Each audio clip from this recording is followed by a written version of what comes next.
ഇന്ന് ഇവിടെ നമ്മൾ രാവിലെ പഴങ്കഞ്ഞിയാണ് തയ്യാറാക്കാനായിട്ട് പോകുന്നത്. അപ്പോൾ അതെങ്ങനെയാണ് ഞങ്ങളിവിടെ തയ്യാറാക്കുന്നതെന്നാണ് കാണിച്ചു തരാനായിട്ട് പോകുന്നത്. അപ്പോൾ ഓരോ വീട്ടിലും ഓരോ രീതിയായിരിക്കും, പല കറികളായിരിക്കും ഉപയോഗിക്കുന്നത്. അപ്പോൾ ഞങ്ങളിവിടെ സാധാരണ എങ്ങനെയാണ് ചെയ്യുന്നത് കാണിച്ചു തരാം. അപ്പോൾ ഇന്നലെ വൈകിട്ടത്തെ ചോറാണത്. ഇത് കുറച്ച് മിച്ചം വന്നിട്ടുണ്ടായിരുന്നു.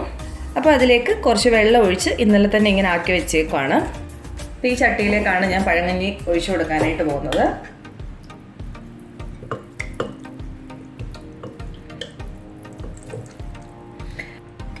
തലേന്ന് തന്നെ ഈ കഞ്ഞിക്കകത്തേക്ക് ചുവന്നുള്ളിയും പച്ചമുളകും ഒക്കെ ഇട്ട് വെക്കുന്നവരുണ്ട്. അപ്പം ഞങ്ങൾ അങ്ങനെ ചെയ്യാറില്ല, വെറുതെ വെള്ളം ഒഴിച്ച് വെക്കാറേ ഉള്ളൂ.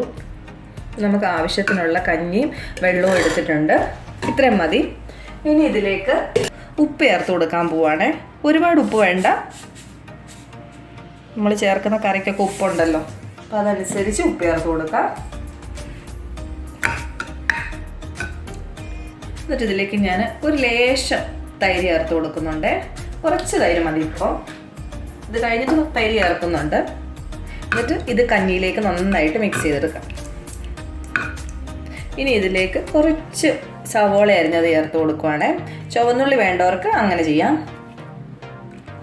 പിന്നെ വേണ്ടത് പച്ചമുളകാണ്. പച്ചമുളക് നിങ്ങൾ എരിവൊക്കെ കഴിക്കുന്നവരാണെങ്കിൽ അതനുസരിച്ച് ഇടുക.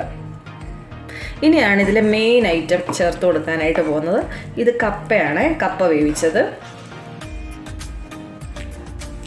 ഇതിപ്പോൾ ഒരുപാട് അങ്ങ് കുഴഞ്ഞ കപ്പയല്ല, ചിലർക്ക് അങ്ങനെയുള്ള കപ്പയായിരിക്കും ഇഷ്ടം. അങ്ങനെയാണെങ്കിൽ കുറച്ചുകൂടെ കുഴച്ചെടുക്കണം. അതുപോലെ ഇവിടെ ഞാൻ ഉണക്കമീൻ ചമ്മന്തി ഉണ്ടാക്കി വെച്ചിട്ടുണ്ട്. ഇതിൻ്റെ റെസിപ്പി നമ്മുടെ ചാനലിലുണ്ട്. ഉണക്കമീൻ വറുത്ത് പൊടിച്ചിട്ട് നമ്മൾ സാധാരണ ചമ്മന്തി ഉണ്ടാക്കത്തില്ല, അതുപോലെ തേങ്ങയൊക്കെ ഇട്ട് അരച്ചെടുത്താണ്.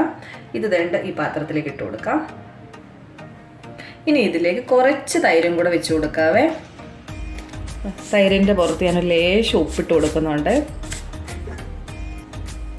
ഇത് ഇന്നലെ ബാക്കി വന്ന മീൻകറിയാണ്. അപ്പോൾ ഏത് മീൻകറി വേണമെങ്കിലും നമുക്ക് പഴങ്കഞ്ഞിയിൽ ഉപയോഗിക്കാം, അതിന് കുഴപ്പമൊന്നുമില്ല. മത്തിയൊക്കെ ആണെങ്കിൽ കുറച്ചുകൂടെ ടേസ്റ്റി ആയിരിക്കും. അപ്പോൾ ദേ ഇത് ഇന്നലത്തെ മീൻകറിയാണ്.